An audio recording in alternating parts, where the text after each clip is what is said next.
semua, salam sejahtera Malaysia. Hai semua, salam sejahtera Malaysia. Hai semua, salam sejahtera Malaysia. Hai semua, salam sejahtera Malaysia.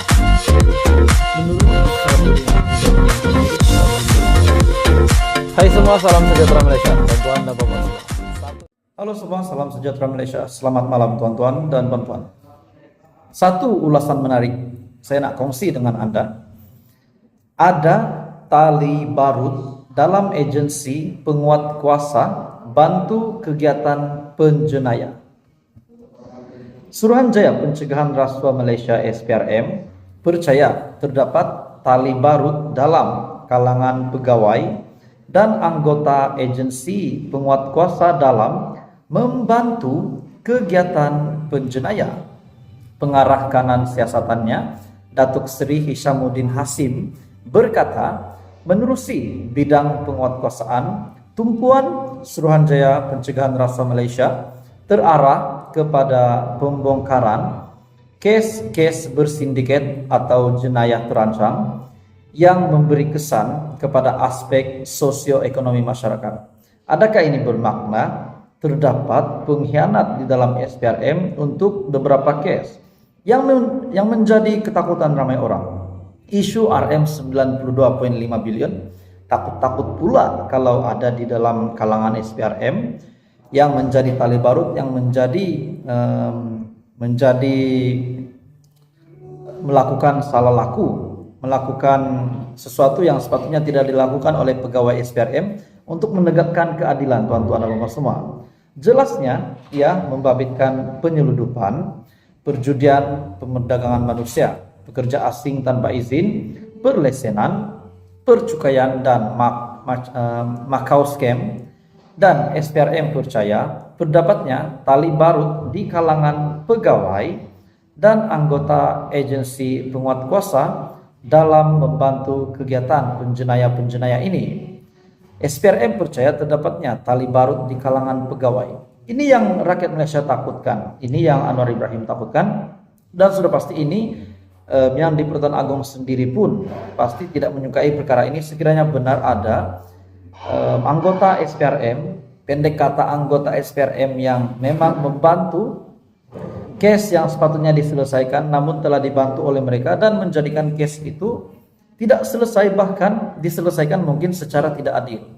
Yang kita takut case yang besar, isu yang memang hangat diperkatakan hari ini berkaitan dengan RM 92.5 bilion dan sebagainya. Apa komen Anda, tuan-tuan dan semua? Kalau benar-benar ada, memang ini satu perkara yang menakutkan, dan paling bagi saya secara pribadi mungkin ini adalah yang tidak disukai oleh Datuk Seri Anwar Ibrahim yang memang membenci rasuah.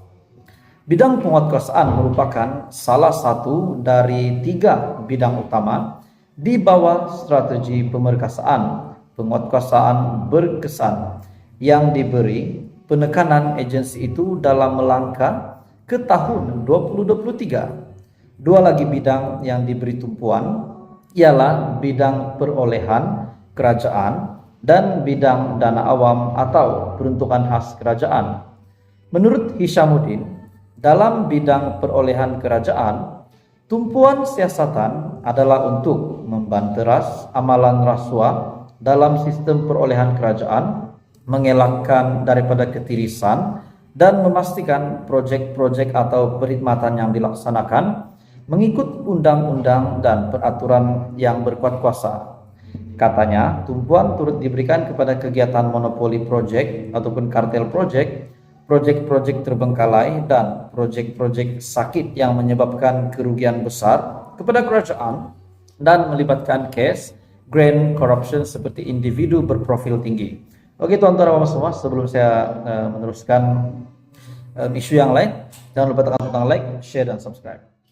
Hai semua, salam sejahtera Malaysia. Tuan-tuan dan puan semua, satu kenyataan paling kita nantikan daripada Tan Sri Abdul Hadi Awang dengan dakwaan yang telah diterima oleh Hadi bahwa beliau sebagai ahli parlimen Marang, Hadi sebagai ahli parlimen Marang yang telah didakwa memberikan rasuah kepada pengundi-pengundi di Marang untuk mengundi PAS PN, makna kata untuk mengundi Hadi Awang sebagai calon yang akan menang di Parlemen Marang.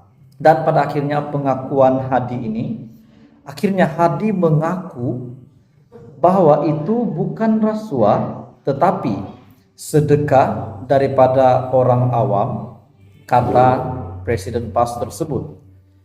Tan Sri Abdul Hadi Awang menyifatkan pemberian wang tunai sewaktu kampanye pilihan raya tidak menyalahi peraturan kerana ia hanyalah sedekah kepada pengundi oleh orang awam.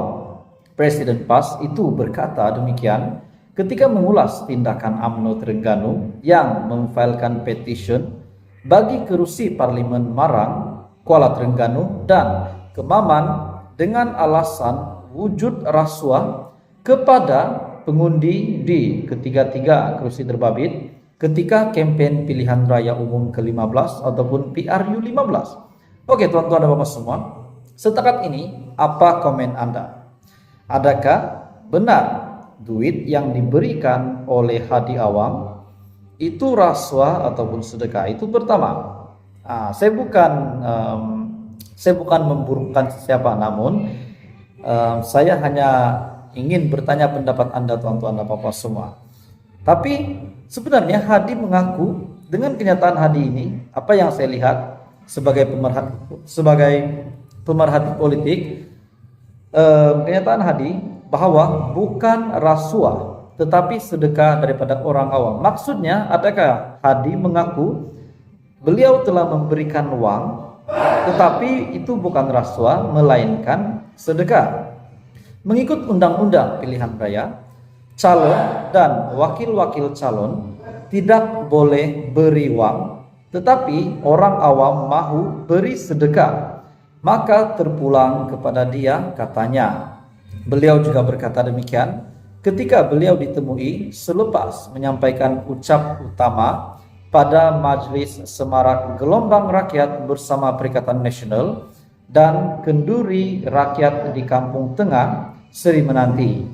Sebelum ini juga pengurusi perhubungan UMNO Terengganu, Datuk Sri Ahmad Said, memfailkan petition untuk memohon mahkamah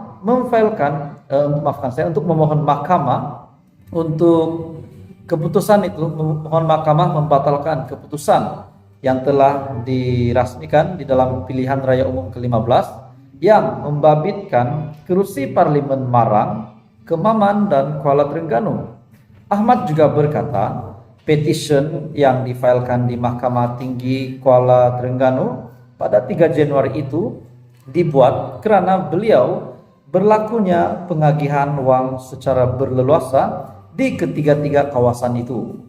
Dakwanya lagi, pengagihan wang itu berlaku di 8 parlimen di Terengganu, namun kerana kesukaran mendapatkan saksi, hanya 3 petition yang dapat difailkan. Namun di dalam 3 petition yang telah difailkan ini, terdapat 20 saksi yang telah mengaku bahwa memang mereka memberikan uang. Jadi dengan kenyataan hari ini bahwa bukan rasuah tetapi sedekah daripada orang awam, itu kenyataan daripada Hadi. Apa komen Anda? Teruskan bersama di dalam channel ini untuk perkembangan politik yang lain.